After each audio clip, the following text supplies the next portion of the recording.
Why did you write the book EMF Practical Guide, The Simple Science of Protecting Yourself, Healing Chronic Inflammation, and Living a Naturally Healthy Life in Our Toxic Electromagnetic World?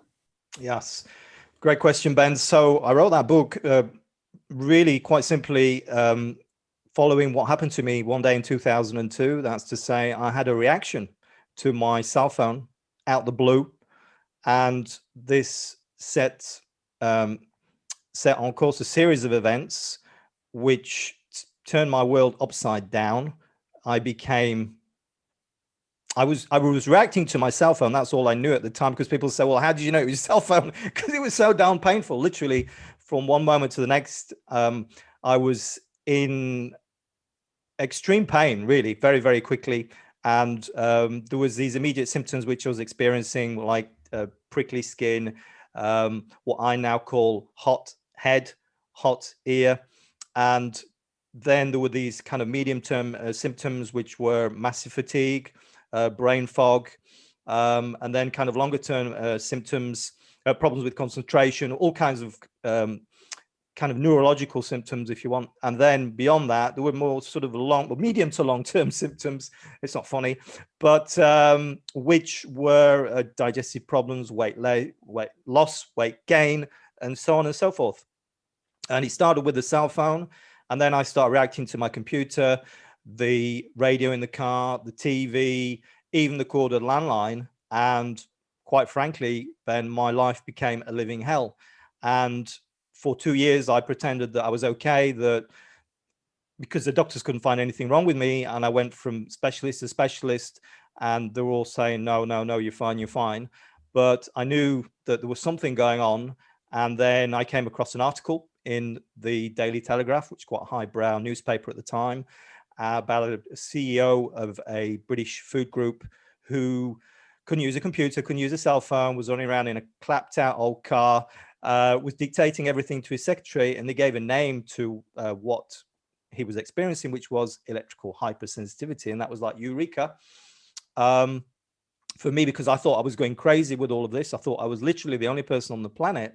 And then from there, I decided to get my act together, because I knew like there was nobody that was going to help me. There was nothing easy on this. And they set me on this course of seeking solutions, learning about these EMFs. And really the book was, it was born out of that, this process. I created this website in 2009, electricsense.com. And the mission has been to raise awareness about the dangers and share solutions. And really that was my objective behind writing this book. According to your website, 5G is the latest generation of cellular technology. Yes, you're going to be able to do even more amazing things with your cell phone, but independent scientists are ringing the alarm bell as to the health effects of 5G radiation. In 2017, 180 doctors and scientists from 35 countries signed a petition calling upon the European Union to enact a moratorium on the rollout of 5G until potential hazards for human health and the environment have been fully investigated by independent scientists. Tell us more about the health concerns from the rollout of 5G. Well, the health concerns from the rollout of 5G are quite simply linked to the extensive evidence of the health effects of radio frequency microwave radiation.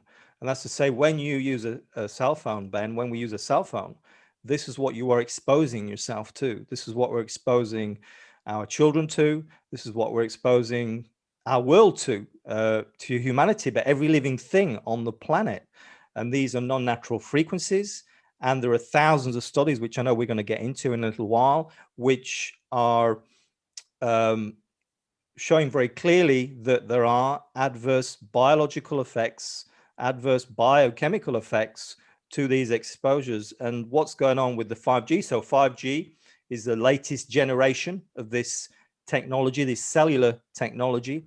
And we're moving into kind of uncharted waters in the sense that, well, 5G, the frequencies have been used before, but they've been used for like crowd control by certain governments, notably the US government. So they hurt people. So, I mean, just there, why are we using frequencies which could potentially hurt people? And there is research on how these frequencies hurt people. And the research relates to the eyes, notably the skin, the immune system, bacterial resistance, also antibiotic resistance, I beg your pardon. So there is some research there. And where we're going with this 5G, what's important to know, and a lot of the controversy around this 5G is related to these millimeter waves, this MMW, millimeter wave technology, because what's happening is, even though we don't, you look out your door, you don't see it, we're actually bathing in a sea of frequencies, in a sea of natural frequencies, but in a growing sea of non-natural, man-made frequencies. And what the research is telling us is that there are strong links between these frequencies, between these exposures, and many diseases, including cancer. And the millimeter waves, so the problem is we're saturated with the existing frequencies, like everything we've got at the moment. Your cell phone is probably a 4G cell phone, or a 3G, and perhaps it's using both. Who knows? We don't really look. We don't really care. We just want to, pick up the phone and call your friend or whatever, or get your shopping done or whatever it is. But those frequencies which we're using that's it. It's like we can't take that any further. And the 5G is moving up the frequency band into this millimeter wave, which is higher energy and which is a shorter wavelength, like millimeter waves, hence the name. And this is the problem.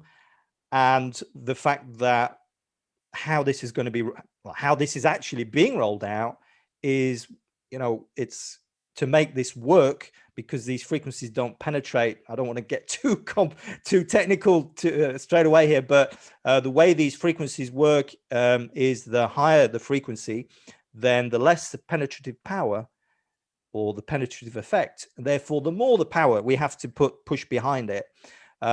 Therefore, the danger. Therefore, the more antennas we need. And that's what's happening with the 5G. It could be every third or fourth house. Plus, there actually, this is already happening. That satellites are being put out up into space. 100,000 satellites in low Earth orbit to blanket the world, quite simply, in 5G. That is the dastardly plan. And so, whatever we can say about 5G, and it is controversial, one thing we can be absolutely clear on is that this is another layer of electro-smog. This is another layer of electropollution. And already, when we look at the science, and again, we're going to look at this in a little bit more detail, I know, when we look at the science, then it's already very clear. If we take time to look at the independent research, it's already very clear. It's worryingly clear as to what's going on.